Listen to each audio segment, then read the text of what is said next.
Hello Gardner's. आज मैं आप लोगों के साथ क्रायसैंथेमम प्लांट की कटिंग लगाना शेयर करूंगी। इसे हमारे यहाँ पे सेवंती कहते हैं। काफ़ी सारी जगह पे इसे गुलदाउदी भी कहा जाता है। तो फ्रेंड्स, सेवंती की कटिंग जुलाई से लेकर दिसंबर मंथ तक लगाई जाती है और ये काफ़ी इजीली लग भी जाती है।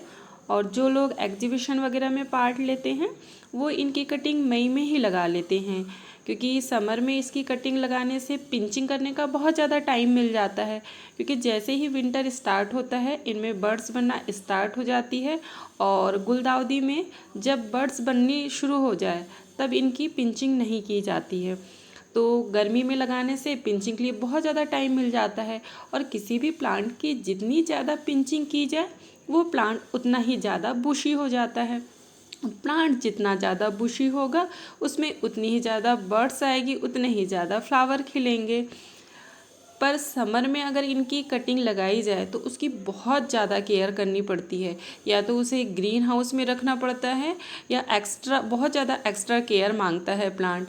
इसलिए मैं तो समर में इनकी कटिंग नहीं लगाती हूँ, क्योंकि समर में हमारे प्लांट को बचा पाना वैसे ही बहुत ज़्यादा मुश्किल होता है। और इस बार तो हमारे यहाँ पे इतनी ज़्यादा गर्मी पड़ी है कि प्लांट बहुत मुश्किल से सरवाइव किए हैं। तो मैं हमेशा इसकी कटिंग जुलाई में ही लगाना पसंद करती हूँ। और इस बार मैंने अपने प्लांट भी बहुत कम सेव करके रखे थे। ये मेरे ओल्ड ही प्लांट है। मेरे पास इसके 3 कलर थे, वाइट, रेड और पीच कलर। तो मैंने सभी कलर के एक एक प्लांट ही सेव किए हैं, क्योंकि 5 साल से मेरे पास बस यही कलर थे। तो मैं इस बार कुछ नए कलर ऐड करना चाहती थी। ये मेरा वाइट कलर वाली सेवंती है और ये रेड कलर की है। और अभी हमारे यहाँ पे बहुत ज़्यादा बारिश हो रही है, इसलिए प्लांट की ग्रोथ उतनी अच्छी नहीं हो रही है, क्योंकि सेवंती को ओवर वाटरिंग बिल्कुल भी पसंद नहीं है। मैंने 1 महीने पहले कुछ कटिंग लगाई थी, बस 5-6 ही कटिंग लगाई थी। तो वो कटिंग भी मैं आपके साथ शेयर करूँगी। तो इसकी बस इतनी सी बड़ी कटिंग लग जाती है, ज़्यादा बड़ी कटिंग लेने की ज़रूरत नहीं है। और देखिए, जहाँ से ये 2 पत्तियाँ निकली हैं ये इसके नोड एरिया है। तो ये नोड एरिया के नीचे से हम इसे थोड़ा सा कट कर लेंगे। ये तो इसी तरीके से इस प्लांट में जो भी मुझे कटिंग समझ में आती है, जो जिसमें 3-4 नोड एरिया हो, ऐसी कटिंग मैं ले लेती हूँ।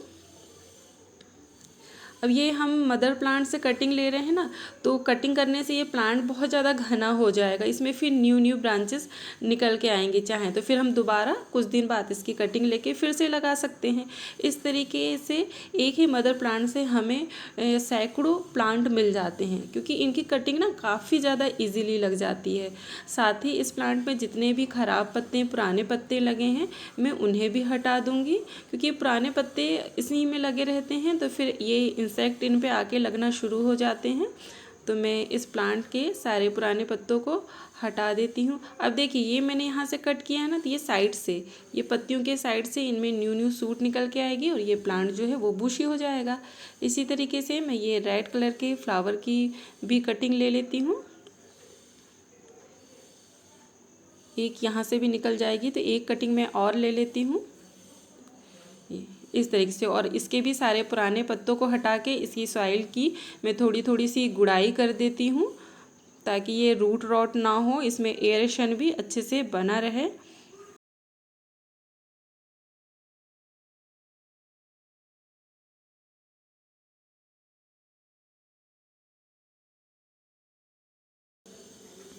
अब जो ये कटिंग लिए हैं, इस कटिंग के मैं नीचे नीचे के पत्तों को हटा दूंगी, क्योंकि ये पत्ते इन्हीं में लगे रहेंगे तो फिर कटिंग में फंगस लगना शुरू हो जाएगा और रूटिंग भी लेट स्टार्ट होती है। तो जितने पार्ट को हमें पॉटिंग मिक्स के अंदर डालना है, यानी लगभग देखिए इतने पार्ट को हमें पॉटिंग मिक्स के अंदर डालना है। तो यहाँ पे बिल्कुल भी पत्तियाँ नहीं होनी चाहिए। तो मैंने सारे पत्तों को रिमूव कर दिया है, ऊपर बस 2-3 पत्ते ही रहने दिए हैं, ताकि ये इसके लिए फूड बनाने का काम कर सके। और अब इन कटिंग को लगाने के लिए मैंने रिवर सैंड ले ली है, रिवर सैंड बारीक वाली ली है, ताकि कटिंग को अपनी रूट फैलाने में ज़्यादा आसानी हो। और इस सैंड को मैंने पानी से 3-4 बार अच्छी तरीके से वॉश कर लिया है, ताकि इसमें जो भी डस्ट हो, फंगस वगैरह हो, वो हट जाए। मैं गुलदाउदी की कटिंग सैंड में ही लगाना पसंद करती हूँ, क्योंकि सैंड में किसी भी कटिंग की जो रूट है वो बहुत ज़्यादा आसानी से फैल जाती है, क्योंकि जो सैंड है वो बंधी हुई नहीं होती है, पोरस होती है। तो पोरस पॉटिंग मिक्स में किसी भी चीज़ की कटिंग बहुत आसानी से फैल जाती है। और मैंने इसे मॉइस्ट कर लिया है और यहाँ से मैं 2 पार्ट कर लेती हूँ, क्योंकि हम अलग अलग कलर की कटिंग लगा रहे हैं, तो बाद में हम इसे आइडेंटिफाई कर पाएँ कि कौन सी कटिंग किस रंग की है। और सैंड में होल काफ़ी इजीली हो जाता है, इसलिए मैं अपनी फिंगर से ही इस पर होल कर रही हूँ। तो इस तरीके से होल करके कटिंग को इसमें डाल देना है और हल्के हाथ से दबा देना है। तो इसी तरीके से मैं सैंड में होल करते जाऊँगी, इस कटिंग को इस तरीके से डाल के और हल्के हाथ से दबाते जाऊँगी। सेवंती की कटिंग में 7 से 8 दिन में रूटिंग स्टार्ट हो जाती है, बहुत जल्दी रूट बनाना शुरू कर देते हैं। इनकी कटिंग आप सॉइल में भी लगा सकते हैं, पर सैंड इसके लिए बहुत ही अच्छा मीडिया होता है, इस पे फंगस लगने के चांस भी कम होते हैं। और जब हम इनमें वाटरिंग करते हैं तो सैंड पानी को बिल्कुल भी होल्ड करके नहीं रखती है। जैसे ही हम इस पे पानी डालते हैं, जितना भी एक्स्ट्रा वाटर होता है वो ड्रेनेज होल से बाहर निकल जाता है, इसलिए इसमें ओवर वाटरिंग होने के चांस भी बहुत कम होते हैं। अब मैं सारी कटिंग को हल्के हल्के हाथ से दबा दूंगी, ताकि ये अपनी जगह से हिले ना, तो इनमें रूटिंग जल्दी से बन जाएगी। अब यहाँ से भी मैं 2 पार्ट कर लेती हूँ, और ये इधर साइड जो मैंने ये रेड कलर की 5 कटिंग ली थी, इन कटिंग को भी मैं इसी तरीके से लगा देती हूँ। और फ्रेंड, इसकी ना बिल्कुल छोटी से छोटी कटिंग भी लग जाती है, मतलब अगर इस पर 1 नोड एरिया भी हो तो भी ये कटिंग लग जाती है, 1 से 2 नोड एरिया हो तो भी ये कटिंग लग जाती है। अब ये जो एक साइड बचा है वहाँ पे मैं पिंक कलर की कटिंग लगाऊंगी।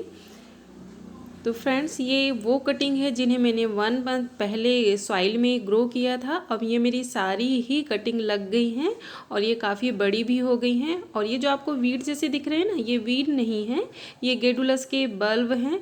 ये एक बल्ब इस तरीके से गिर रहा है क्योंकि ये सॉइल के ऊपर ही रह गया है। तो ये देखिए, मैं आपको शो करती हूँ कितना छोटा सा बल्ब है ये। अब मैं इसे मिट्टी से सपोर्ट दे देती हूँ। गेडुलस के बड़े बल्ब के साइड से ही ऐसे छोटे छोटे से बेबी बल्ब्स निकलते हैं, तो मैं इन्हें बिल्कुल भी नहीं फेंकती हूँ, ऐसे किसी भी पॉट में डाल देती हूँ। तो समर में ये स्प्राउट हो जाते हैं, और जब ये थोड़े बड़े हो जाएंगे तब फिर मैं इन्हें निकाल के सेव कर लूँगी। और इसी पॉट में मेरे ये तुलसी जी का प्लांट भी ग्रो हो गया है, तो इसे मैं यहाँ से ट्रांसप्लांट कर लूँगी। और अब मैं आपको कटिंग दिखाती हूँ। ये देखिए, ये एक कटिंग और दिखाती हूँ। इसकी स्टेम्स ना बहुत नाजुक होती है, तो बहुत संभाल के करना पड़ता है। ये दूसरी कटिंग, और ये तीसरी, और ये इसी के साइड में ये चौथी कटिंग। तो मैंने इस पर 4 कटिंग लगाई थी, मेरी 4 हुई कटिंग बहुत अच्छे से लग गई है। वैसे तो इसकी ग्रोथ देखकर ही समझ में आ रहा है, पर मैं आपको एक कटिंग निकाल के दिखाती हूँ कि इस पर रूट बनी है या नहीं बनी है। तो ये देखिए फ्रेंड्स, इसमें कितने ज़्यादा अच्छे से रूट बन गई है, काफ़ी अच्छे से इस पर रूट बन चुकी है। और ये वाली कटिंग तो बहुत छोटी सी थी, 2 इंच की कटिंग थी। तो अब मैं इसे ट्रांसप्लांट कर सकती हूँ।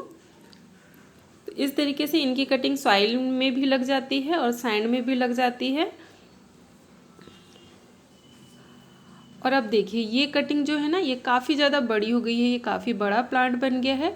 तो यहाँ से भी हम कटिंग इसकी ले सकते हैं, क्योंकि देखिए काफ़ी बड़ी है ये। तो इसकी हम ऊपर से कटिंग कर देंगे ना, तो इसमें साइड से न्यू ब्रांचेस निकल के आएगी, और ये प्लांट जो है वो बूसी हो जाएगा। तो एक कटिंग मैं यहाँ से ले लेती हूँ, एक कटिंग यहाँ से, और एक कटिंग में ये ले लेती हूँ। तो इसी कटिंग से मुझे देखिए 3 कटिंग मिल गई है।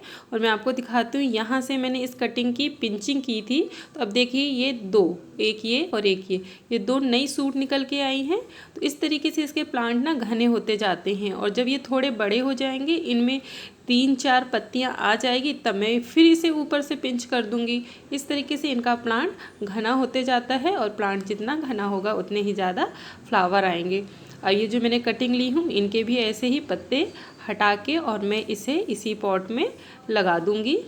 तो अब ये मैंने सारी कटिंग लगा दी है, और मेरी तो सैंड पहले से मॉइस्ट थी, इसलिए मैं इसमें अभी वाटरिंग नहीं करूँगी और इसे ऐसी जगह पे रख दूँगी जहाँ पे इस पे तेज़ धूप ना पड़े, क्योंकि अभी इन कटिंग में जान नहीं है। यदि तेज़ धूप पड़ेगी तो फिर इनके सर्वाइव करने के चांस कम होते जाते हैं, और जब ये एकदम स्टेबल हो जाएंगी तब फिर इन्हें हम धीरे धीरे धूप में शिफ्ट करते जाएंगे।